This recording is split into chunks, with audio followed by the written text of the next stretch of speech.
cette vidéo, nous allons voir comment est-ce que nous pouvons en fait détecter les objets avec une caméra en utilisant YOLO V5 ou soit en utilisant une vidéo avec l'algorithme YOLO V5 pour déterminer un objet spécifique. Donc, notons que la vidéo précédente, nous avons dit qu'on peut utiliser YOLO V5 pour déterminer un objet dans une image avec une caméra ou sur une vidéo. Donc, ce que je vais faire aujourd'hui, la dernière fois, nous avons utilisé Google Colab pour travailler à cause de sa capacité de calcul qui est plus rapide. Mais là, nous allons utiliser PyCharm avec notre PC. Donc, sur cette vidéo, ou dans cette vidéo plutôt, je vais vous montrer comment est-ce que vous pouvez facilement cloner YOLO V5 sur votre machine. Si vous utilisez Windows, si vous utilisez Linux aussi, vous pouvez l'utiliser et vous pouvez cloner directement. Donc, ce que nous allons faire, c'est ceux qui utilisent euh, euh, Windows, ils vont directement aller sur Google. Donc, quand ils vont aller sur Google, ils vont cliquer sur Google Bash. Donc, Google Bash.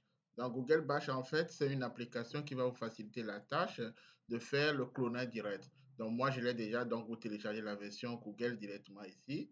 Donc, ce qui est bien, c'est que moi, je l'ai déjà installé. Donc, je vais l'ouvrir. C'est ça l'extension sur mon écran. Donc, je vais cliquer sur ça.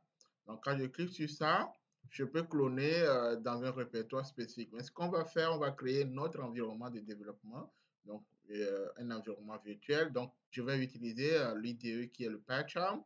Je vous expliquerai tout à l'heure la raison principale pour laquelle moi j'ai choisi PyCharm pour travailler. Donc, pour PyCharm, si vous téléchargez, si vous n'avez pas PyCharm, alors vous pouvez aller directement à la version Community, comme je l'ai montré tout à l'heure. Vous allez sur Google, vous écrivez PyCharm. Donc, la version Community, donc elle est gratuite. Vous allez sur le site officiel.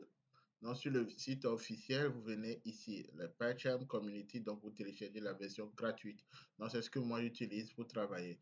Donc, on va utiliser ça pour travailler. Donc, comme vous le voyez, je l'ai ici. Donc, pour être sûr que c'est PyCharm Community, vous allez voir, c'est écrit PC. PC, ça veut dire PyCharm Community.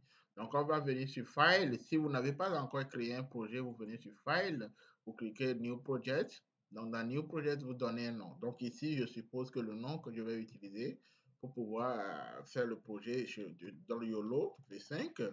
Donc, YOLO V5, c'est ce que je vais utiliser. Donc, moi, je vais créer un projet. Donc, quand vous êtes ici, on vous demande, c'est un nouveau environnement. Donc, oui, donc c'est l'environnement virtuel que je vais créer. Donc, ça fait virtuel 1. Donc, l'environnement virtuel. Et vous choisissez le chemin là où vous voulez que l'environnement soit. Donc, ici, on vous demande aussi la version de Python et tout ça. Donc, moi, j'ai choisi le Python 3.9. Donc, c'est ce que je vais utiliser. Je clique sur Create. Donc, là, comme j'ai déjà ouvert un projet, on me demande est-ce que je vais ouvrir le projet dans la même fenêtre ou une autre fenêtre. Je vais cliquer une nouvelle fenêtre. Donc là, je laisse cette partie dont je viens de créer mon projet dans PyCharm, l'environnement virtuel nommé YOLO V5. Donc on va essayer de cloner maintenant. Donc pour cloner notre projet YOLO V5 que nous allons vérifier ici directement. Donc on va cliquer sur Google, on clique YOLO V5 GitHub comme j'ai montré la dernière fois, je clique comme ça. Donc je vais aller sur le deuxième lien directement que Google a ouvert, je clique ici. Sur ça, je viens ici. Donc je clique sur YOLO V5. Et moi, ce qui va m'intéresser, c'est ce lien que je vais copier. Donc, je copie ce lien. Et comme vous avez remarqué, dans notre projet, on a écrit YOLO V5. Donc, je vais aller sur ce répertoire plutôt. Donc, je viens ici. Donc, je vais vérifier d'abord ici. Donc, LS, ça veut dire que je vais aller sur. Je vais voir tous les répertoires qui sont là. Moi, j'ai mon répertoire PyCharm Project. Donc, je vais aller dans les projets de PyCharm. Donc, je fais CD. Donc, je fais PyCharm. Donc, PY, déjà, vous faites tabulation, ça vous amène dedans. Donc, vous allez là-bas, vous cliquez sur LS pour vérifier si votre projet YOLO est là. Donc, ici, on a le projet YOLO. Donc, le projet YOLO, je fais CD et j'écris mon projet YOLO. Donc, comme ça, à tabulation, ça vous amène directement. Donc, ce que je vais faire, je suis dans mon projet PyCharm YOLO. Donc, dans ça, je vais cloner maintenant le YOLO, le répertoire ou ce qui est sur GitHub directement de YOLO, du projet. Donc, je fais git clone. Et ce que j'ai copié, je fais coller. Donc, je coller, je fais passe parce que ici, le raccourci ne marche pas. Donc, je fais passe comme ça. Donc, vous avez ça, je clique sur entrée. Donc, le clone est en cours. Donc, 100%. Donc, le 100% est bon. Donc, on va venir ici maintenant. Donc, sur le projet qu'on a créé. Donc, vous voyez l'apparition du projet qu'on vient de faire. Donc, pour vérifier si tout marche bien, Alors, moi, je l'avais déjà, mais je vais vous montrer comment ça se passe. Vous venez sur YOLO. Et ce qui nous est important, c'est qu'on va installer d'abord les prérequis, donc les applications ou les packages qui sont ici. Donc, pour le faire, donc, je clique sur mon terminal ici, facilement. Donc, je suis sur YOLO. Donc, le dossier, c'est YOLO, projet YOLO. On va aller maintenant dans ce qu'on a cloné. Donc, on va faire CD et on va aller dans notre projet YOLO. Donc, on est dans le projet. Donc, dans le projet, pour vérifier qu'on a notre requirement. Donc, le requirement, c'est ça. Donc, le prérequis. Donc, ce que je vais faire, je vais ouvrir. Et donc, comme je l'ai ouvert ici, je vais prendre ce qu'on m'a dit pour pouvoir installer tous les packages en même temps que j'ai mis ici. Je copie et je viens ici, je fais paste. Donc, je colle. Donc, quand j'installe, donc vous voyez, on va attendre. Donc, tout ça, tout va être installé directement, tous les paquets qui sont dans le fichier .txt. Donc, on attend. Tout est installé. Donc, vous voyez, l'installation se fait de façon rapide hein, si la connexion est bonne.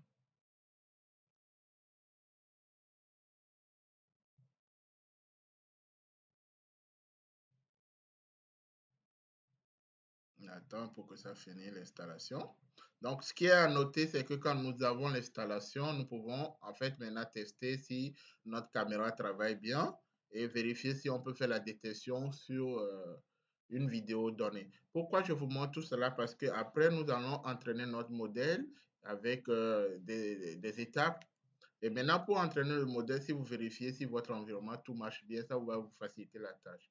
Donc, on attend que celui-ci finisse.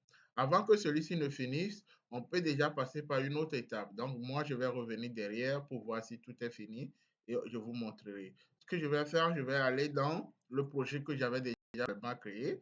Donc, comme vous voyez, le projet, moi, j'ai écrit des tests. Des tests, ça veut dire la détection que je vais faire. J'ai cloné mon YOLO V5.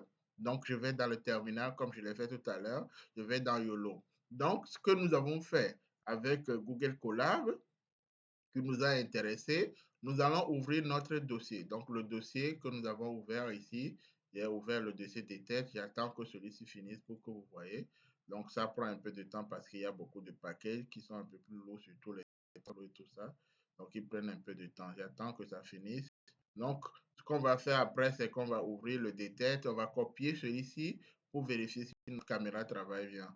Donc, c'est ce que je vais faire. Donc, celui-ci est presque fini d'installer. Donc, ça fait l'indexation de tout. On attend que ça installe tout. C'est presque fini.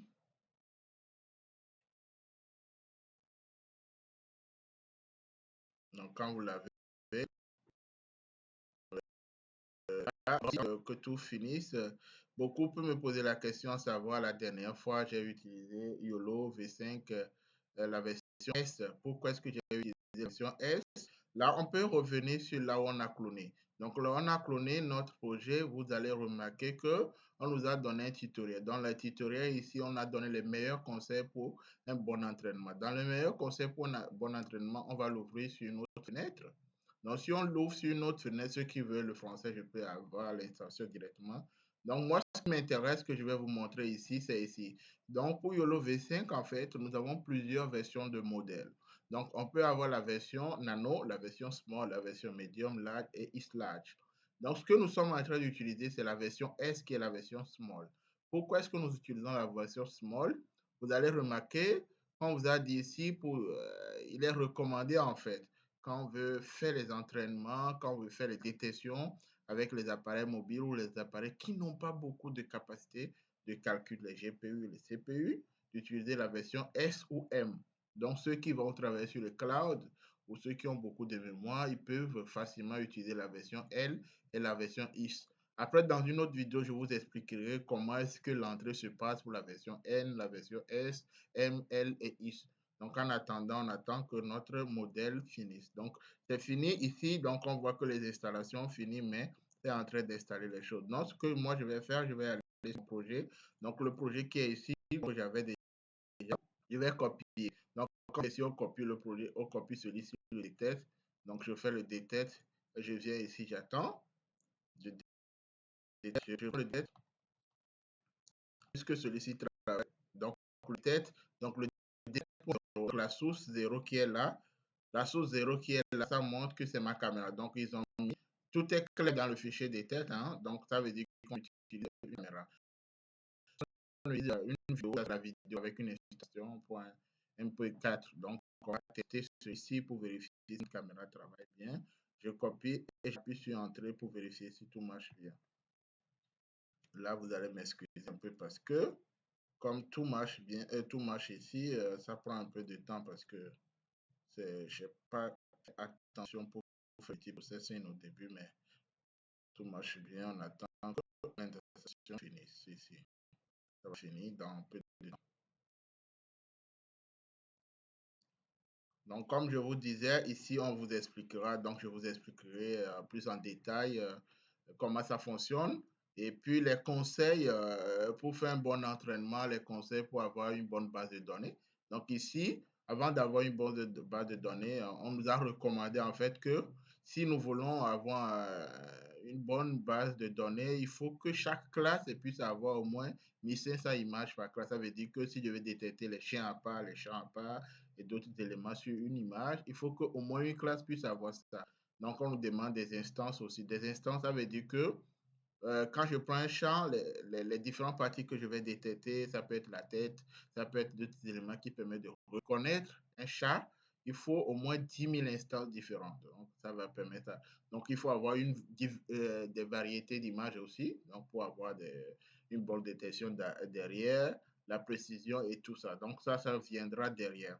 Donc, je vois que tout est fini presque ici. Donc, c'est presque à la fin. On attend. Donc, c'est bon. Tout est fini là-bas. Là, on va vérifier notre code. Donc, notre code est là. Donc, je vais appuyer sur Entrée, comme je l'ai dit tout à l'heure. On va voir si ça va me détecter. Donc, j'attends. Le code est en train d'être démarré. C'est vrai que si vous avez votre machine qui fait ça, donc ça peut prendre un temps fou, mais si tout est bon, ça va se démarrer quand même. La caméra viendra. Donc là, c'est bon, ça l'a lancé. Ça a pris le CPU. Donc on l'a défini par défaut le CPU. Donc ma caméra vient de s'allumer. Donc la caméra s'allume. Ça me détecte avec une précision de 91-94% ici, vous voyez. Donc on peut vérifier si je prends mon portable, qu'est-ce qui va se passer. Donc ça détecte mon portable aussi. Donc on a une précision de détection du portable aussi.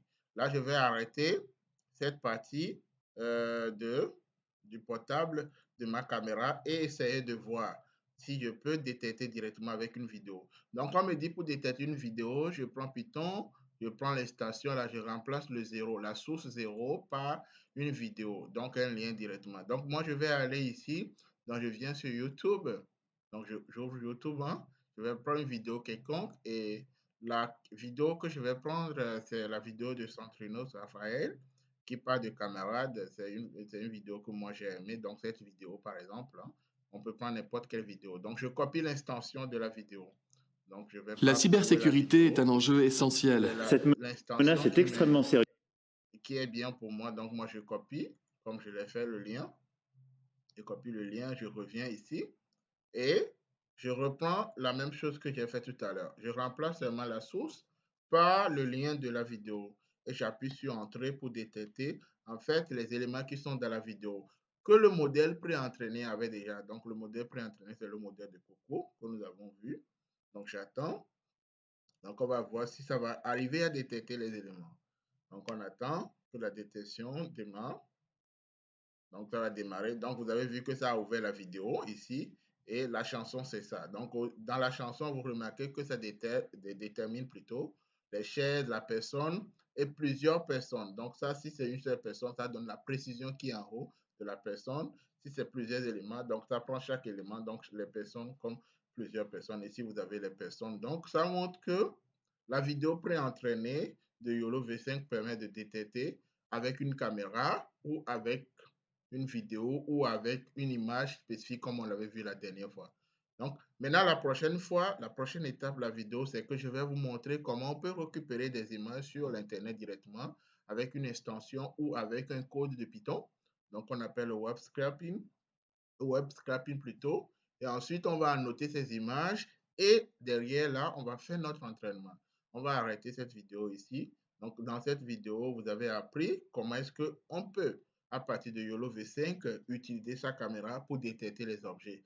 L'intérêt, ça veut dire que si vous n'êtes pas à la maison, supposons que vous voulez détecter la présence des personnes chez vous, vous pouvez, à partir de votre PC ou un Raspberry, placer une caméra, lancer le modèle. Quand une personne est là, il vous dit qu'il y a une personne. Ou si vous avez un champ, ou si vous avez peut-être un élevage, vous pouvez vérifier si tout va bien, si vous avez vos animaux qui sont là.